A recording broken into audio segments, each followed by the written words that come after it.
You are listening to the Grandest Tour by the Cycling Podcast. Brought to you by iwoca. Flexible loans built for small businesses. iwoca.co.uk.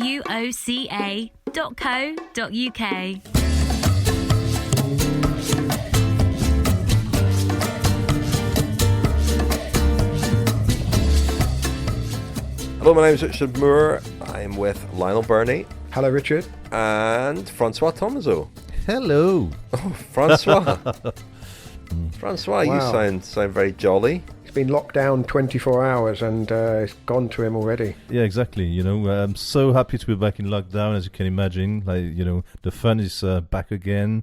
At least 4 weeks, stuck in actually in a new flat, so it might be a new experience. And it's going to be lots of fun, probably even better than the first one. We're in France and we go back into lockdown tonight. So please, can I join you on your Zwift rides, Lionel? Dan, Richard.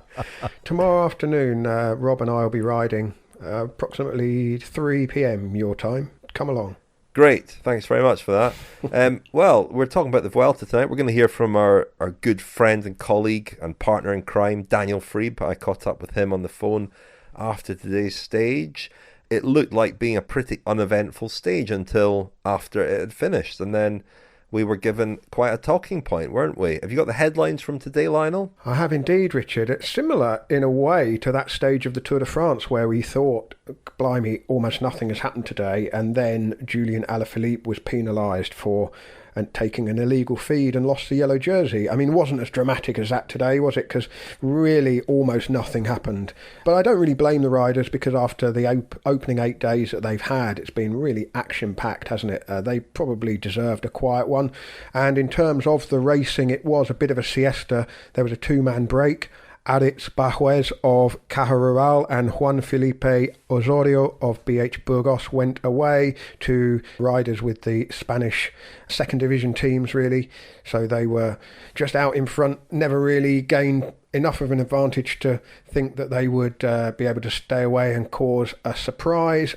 They were caught, and really the peloton didn't spring to life at all. Primož Roglic had a front wheel puncture with 13 kilometres to go, but he was back in the bunch again less than a kilometre later, which gives you some indication of the pace at the front.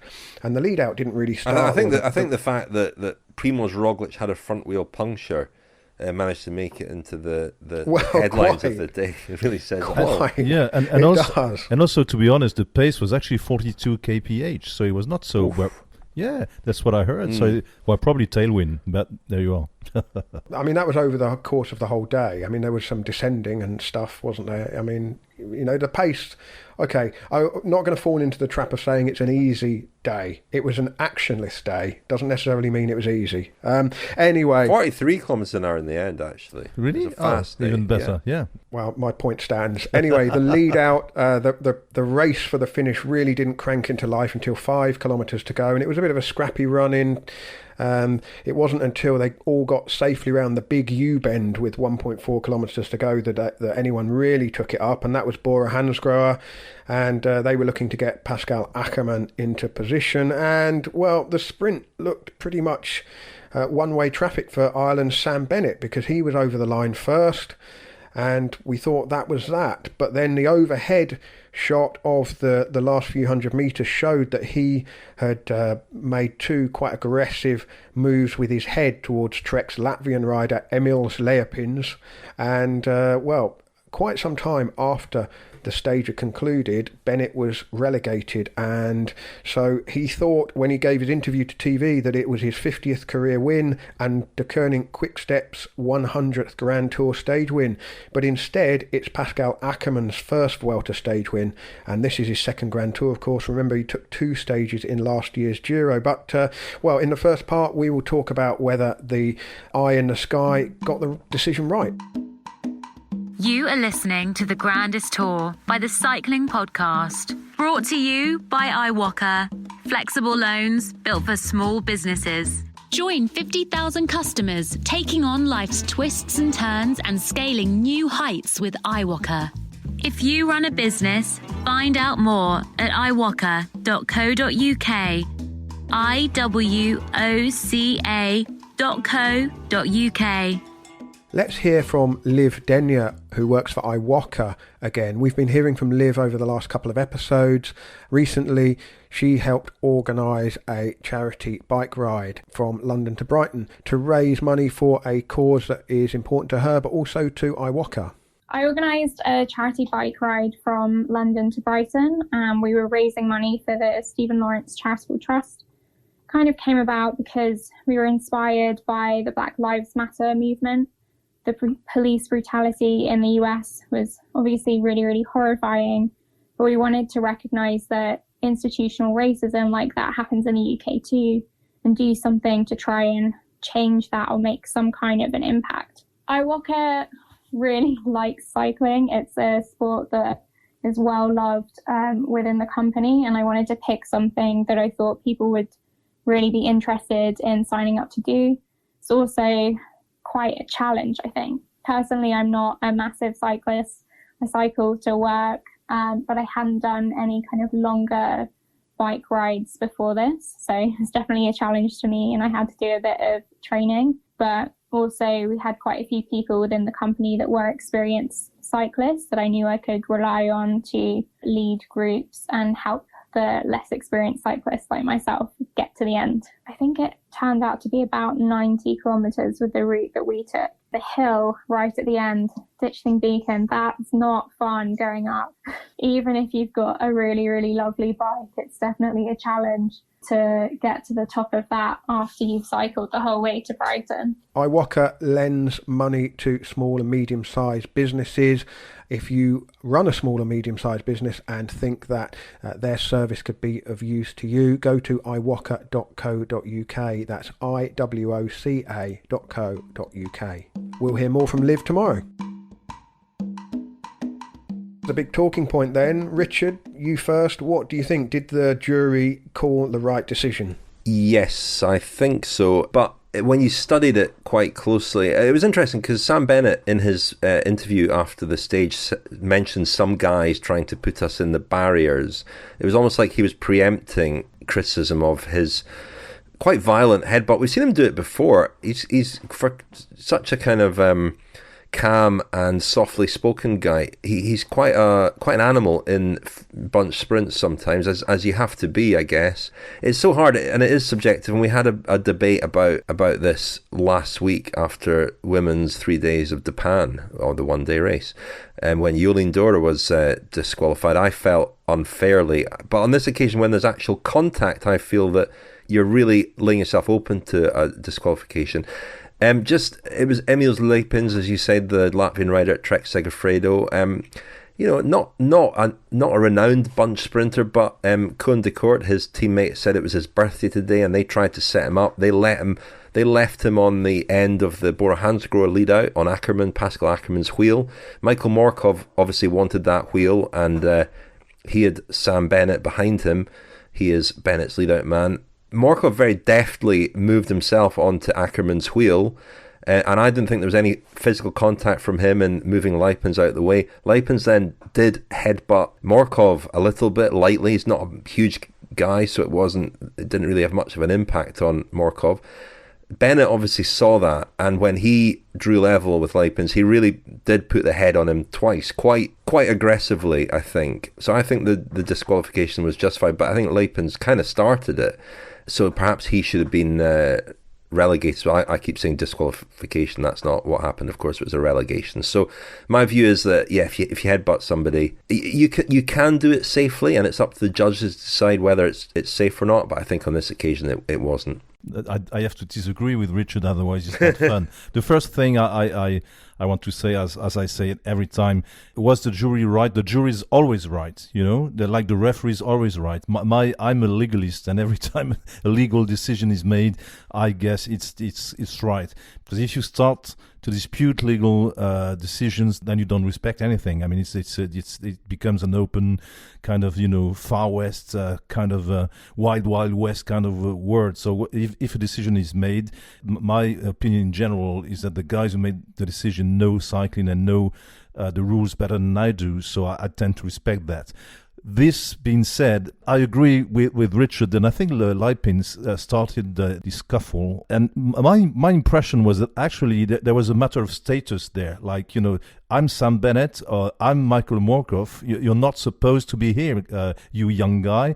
The fact that Lipins very boldly tried to indulge in a battle with the big guns was probably like, a feeling that he was not in his place, and it probably prompted Bennett's reaction. At first, when it first happened, my impression was it was more like shorter battle than an actual headbutt. But then obviously the slow motion showed that it was a little bit more than this. In the same time, there was no change of lines. I don't think it affected Lipin's sprint too much, and Bennett was definitely the strongest, so it's a bit unfortunate. My impression as well is that the race juries are becoming more and harsher and harsher. I mean, this kind of things probably 20 years ago would not have been penalized, and now with Twitter and everybody keeping an eye on slow motions, repeats and everything, it's you have to respect the rules even more than in the past, probably, because once again I didn't think that sprint and even Bennett's behavior was actually dangerous to anybody. So I respect the decision. I think it has to be the right decision. But in the same time, my impression is that the rules are getting stricter, and the race jury is becoming much harsher than it used to be.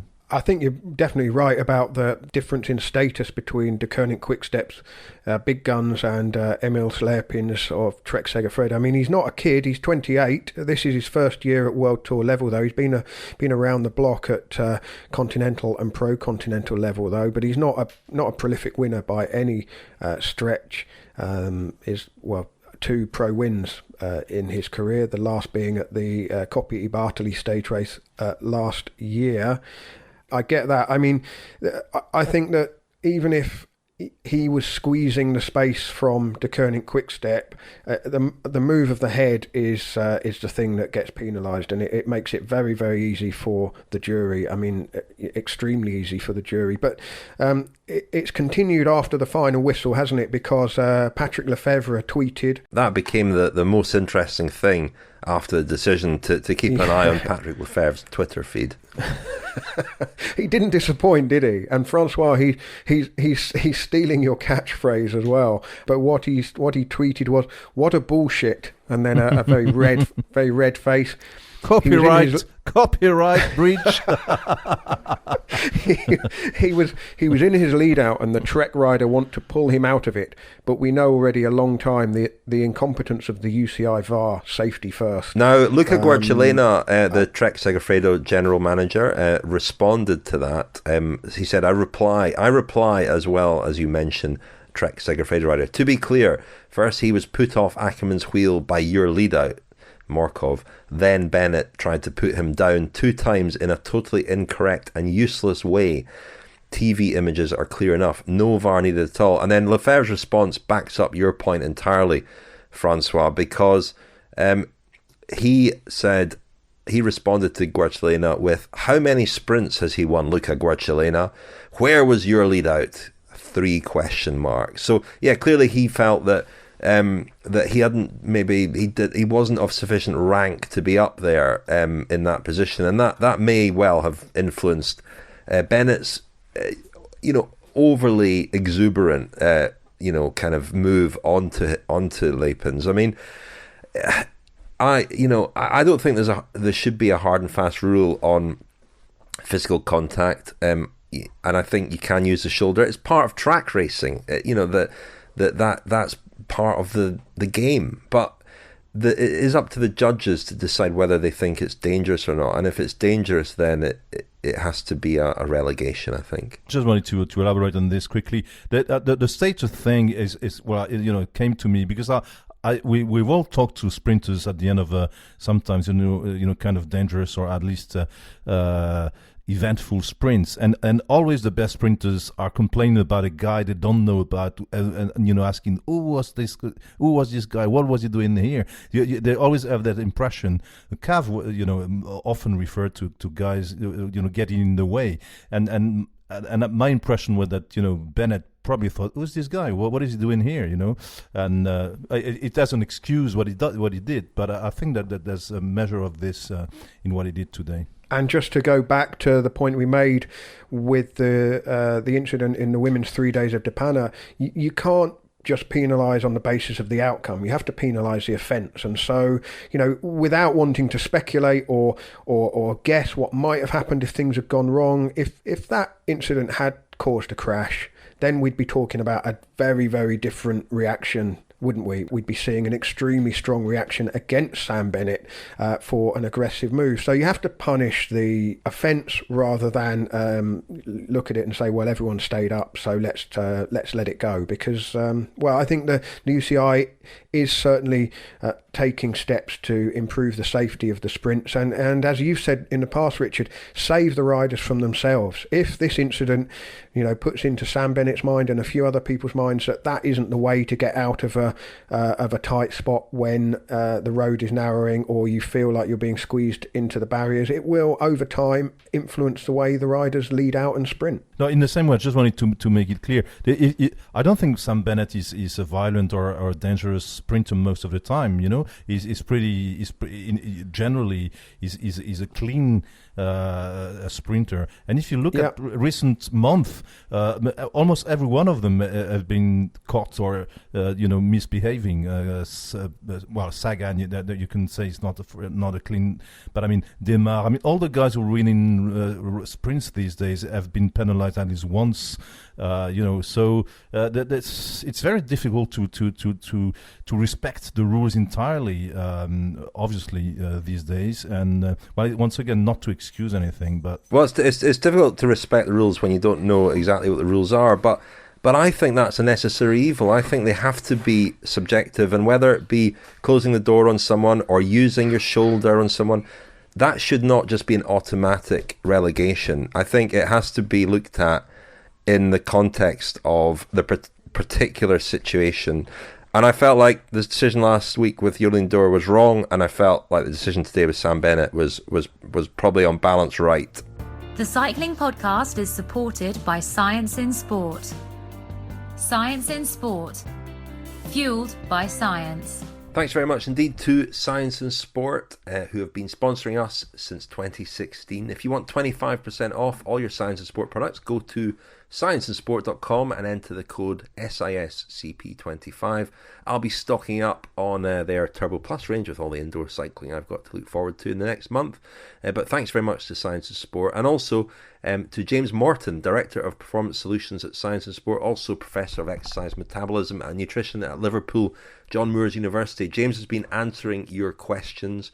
If you have a question for him, please email us, contact@thecyclingpodcast.com. If you can send it as audio file, all the better. But I recently put a lot of your questions to James.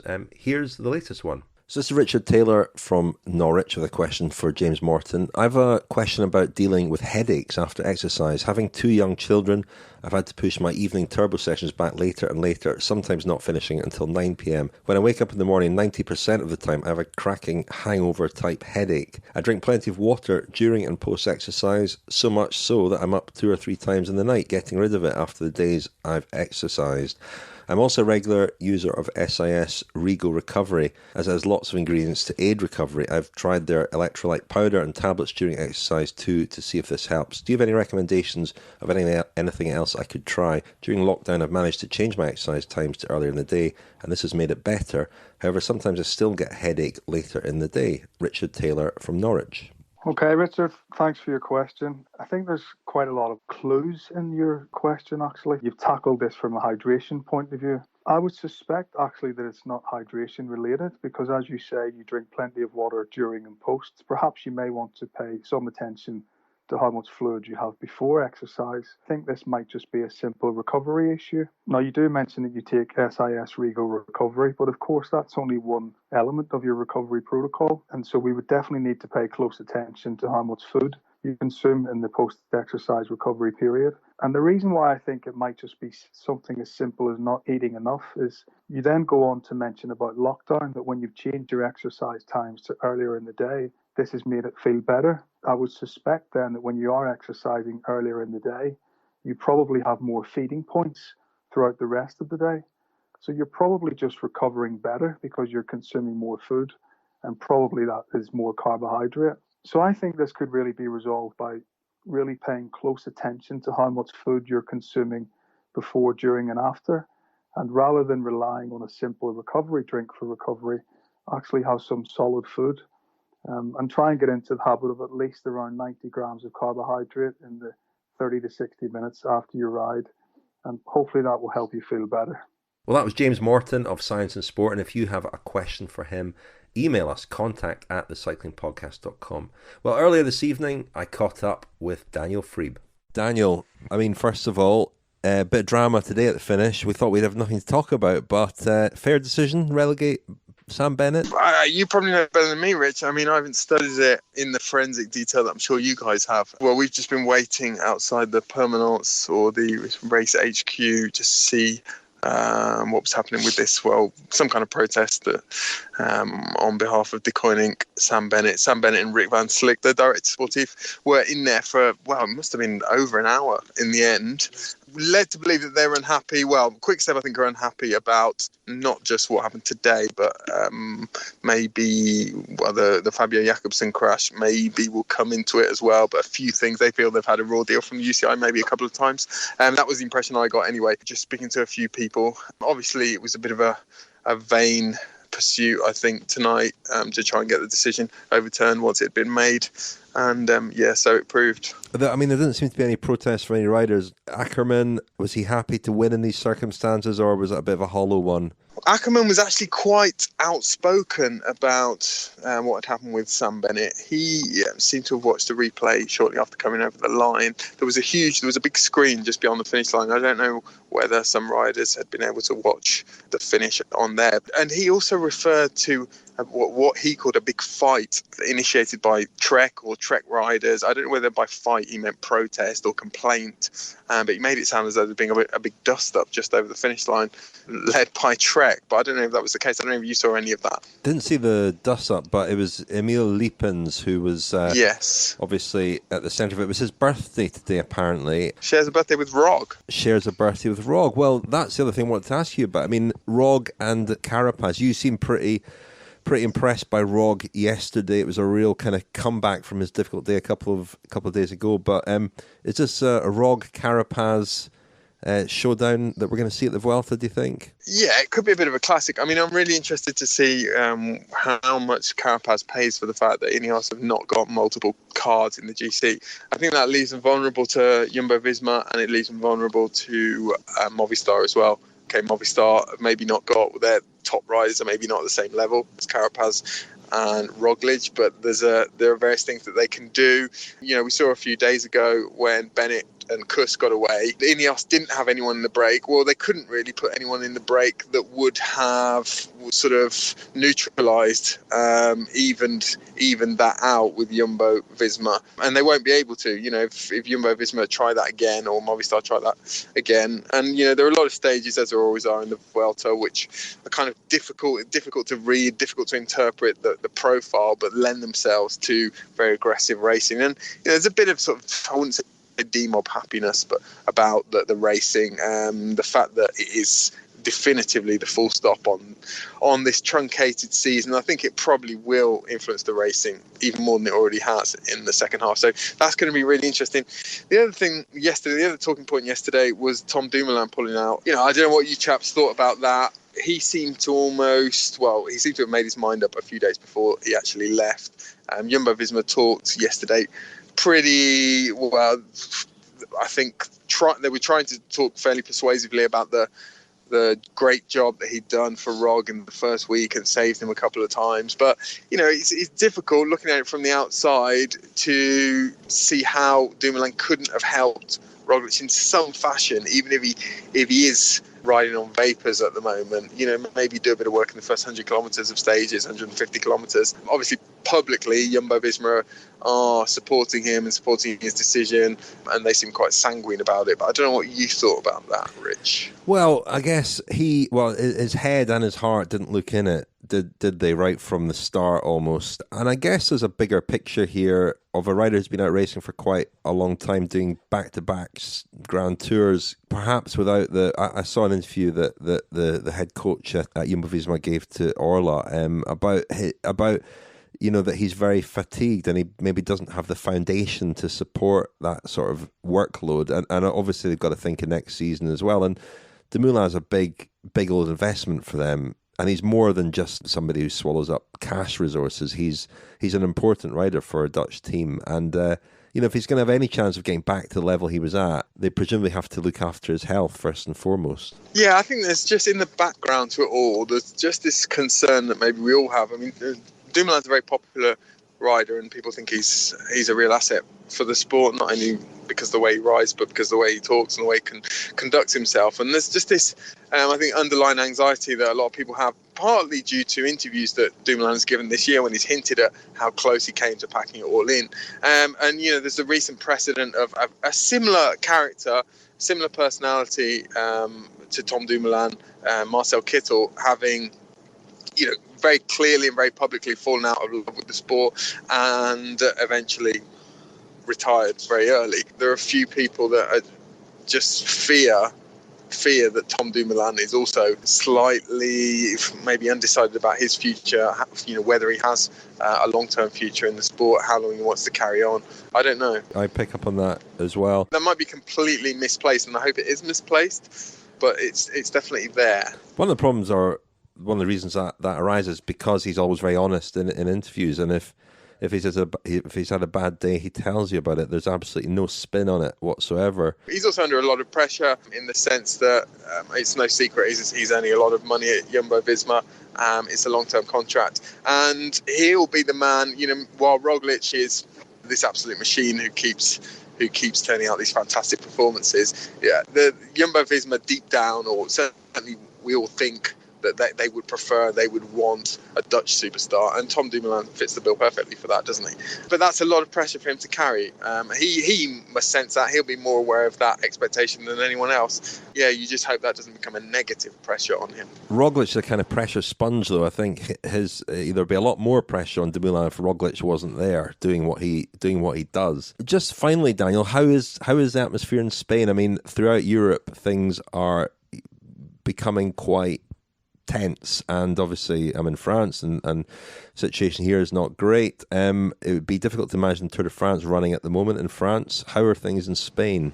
Well, Rich, we've had these stricter measures that have been introduced, that have been announced in Spain over the past few days. There's significant differences between the various regions and provinces. We don't really know every night what the curfew is going to be in the town we're going to be staying in, different arrangements with restaurants. We've been kicked out of our restaurant at 9 o'clock the last 2 evenings. Tonight we're going into Cantabria, a different region, and we think it's going to be more relaxed there, but it's quite difficult to stay on top of all of that. The overwhelming feeling about the race is that it's been extremely well organised, and the protocols have been very well imposed and very well respected as well by everyone. I can speak for most people in saying that we feel very safe here, more so even than at the Tour de France. At the Tour de France, I think we've spoken about it, there were a couple of days when we were in the centre of big towns, and the Vuelta is different anyway. The starts tend to be organised, often in very small places. There were a few on the route this year. There were a few big towns that were due to host stage starts or finishes, and what's happened is the organisers have moved, if they weren't already, they've moved those starts and finishes to the outskirts of the town. So most of the time the race is sort of starting and finishing basically in the middle of a field, which helps everyone to feel slightly more secure. But I'm curious, I haven't asked the race director Javier Guillen yet about Madrid in particular, because I think even from the start of this race, a lot of us had serious doubts about whether that final stage, which let's face it, is a bit of a procession, could go ahead. There's quite a lot of confidence really that if the race has overcome the hurdles that it already has to get to this point, then nothing really should stand in its way now, between now and certainly the penultimate day. Well, Daniel, I'll let you get to your tapas, your jamon, your patatas bravas, your tortillas. What's on the menu tonight? Oh, I'm not sure. I'm in Cantabria. It might be some seafood, which, as you know, is not my favourite. The food so far has been a bit of a challenge, partly because of curfews and partly because, in Spain, it's very much a big piece of meat and chips most of the time. I'm sure we will experience some of the sort of finer delicacies of northern Spain in the last week. But yeah, it's been tricky so far. Well, good to catch up with Daniel. I'd sort of 11 days or so with him at the Giro, of course, and it already feels like the atmosphere throughout Europe has changed a bit, and certainly his experience there in Spain of covering the Vuelta really quite different to ours of covering the Giro. But some interesting points, Ackermann and Tom Dumoulin, and the showdown that we're anticipating now between Roglic and Carapaz. Any other business from today's stage, chaps? I think we're looking at another sprint stage tomorrow, aren't we?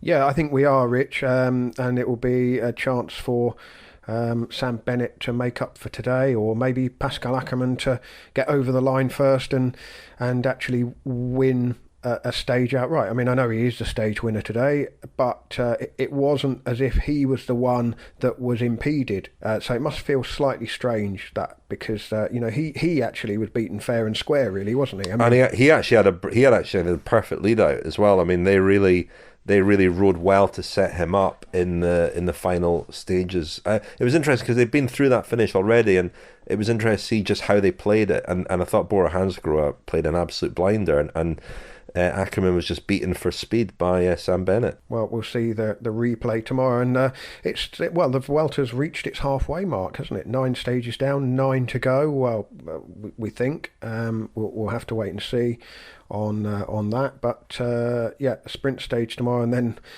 climbing after that, really. Must be time for French corner, François. Oh yeah, well yeah, I have a small one. Yeah, Alexis Renard, Israel Startup Nation, was finished 6th.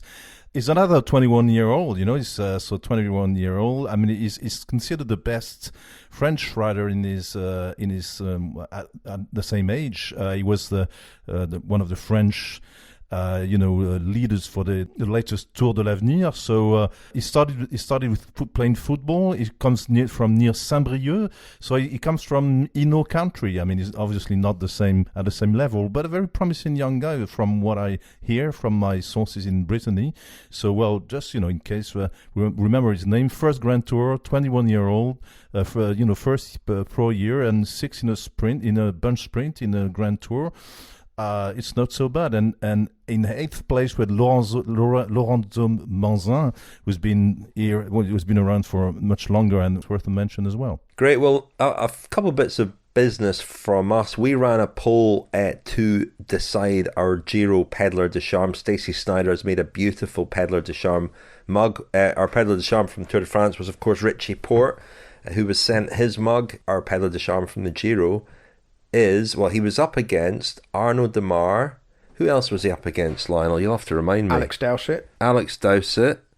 And Rowan Dennis. Rowan Dennis, yeah. But the winner, by a very comfortable margin, was João Almeida, the pink jersey for a long time. He ended up with 68% of the vote. That's from 4,772 votes cast, which might be our biggest ever poll for Pedlar de Charme. There was a lot of campaigning going on among our Portuguese friends, but that's okay. And I don't think anybody would complain about Almeida winning. He rode with class and determination, and people got to know a new character, a new personality, and elegance as well. Yeah, certainly elegant. I agree with that. So not an undeserving winner at all, João Almeida, and we will send him his Pedlar de Charme mug. We've also had an email. Continues a bit of a theme. This is inspired by Daniel's fantastic interview with Hugh Carthy from a few nights ago. Ross McAlpine writes that he's from Preston. As well as the bus station, there is, and not an exclusive list, Richard Arkwright, one of the great industrialists. The temperance movement was founded in town. and Preston North End, as well as being the original Invincibles, lay claim to having one of the all-time England and international greats on their books, local lad and the Preston plumber, the late Sir Tom Finney. Cycling related, he says, there's the Guild Wheel, a 21-mile unbroken cycle path all the way around the city that takes in some wonderful places through woodland, nature reserves, river views, steam railways, and industrial legacy. This has really encouraged cycling locally. And Bill Nixon, who rode the Tour de France, his shop is in nearby Leyland. Bradley Wiggins lives just outside the town. Ribble Cycles was founded in Preston in 1897 and is still there.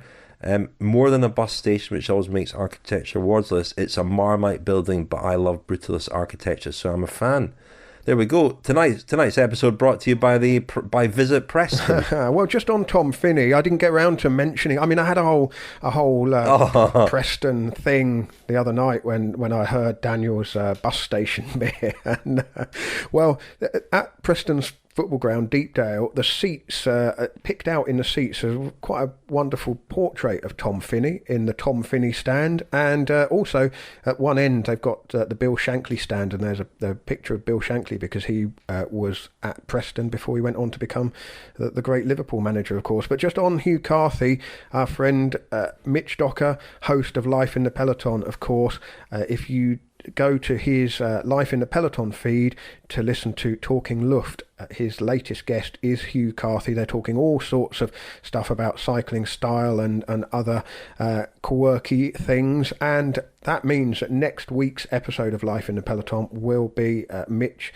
sitting down to talk to Hugh Carthy. So that will be on our feed next week and will be unmissable, I think. I cannot wait to hear that. I wonder if he'll ask him about butter pies.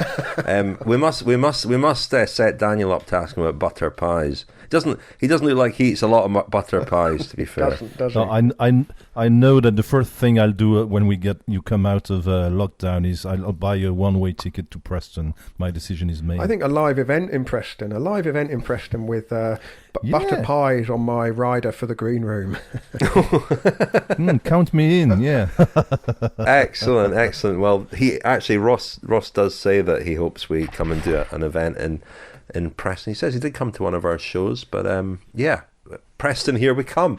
Anyway, that's all for tonight. We'll be back tomorrow. Who's joining us tomorrow, Lionel? Well, it's Lizzie Banks for tomorrow, Saturday and Sunday, and I think also on Tuesday. So we've got to run the 4 days of Lizzie Banks, and then François will be back with us for a couple of days in the middle of next week, and then Ian Boswell will see us through to the end of the Vuelta. I'm glad when I'm listening to Lizzie because, I had a kind of a reputation as the rude guy on the cycling podcast. Don't you start. Lizzie's stolen your crown. Oh, dear, François. Is the 4 days of Lizzie Banks actually 4 days, or is it like the 4 days of Dunkirk? What, 6 days of Lizzie Banks instead, or the 3 days of Lizzie Banks is actually only 1 day? Well, you'll just have to keep listening to find out. Well, that's all for tonight. Thank you very much indeed, François. Thank you very much, guys. Thank you, Lionel. Thank you.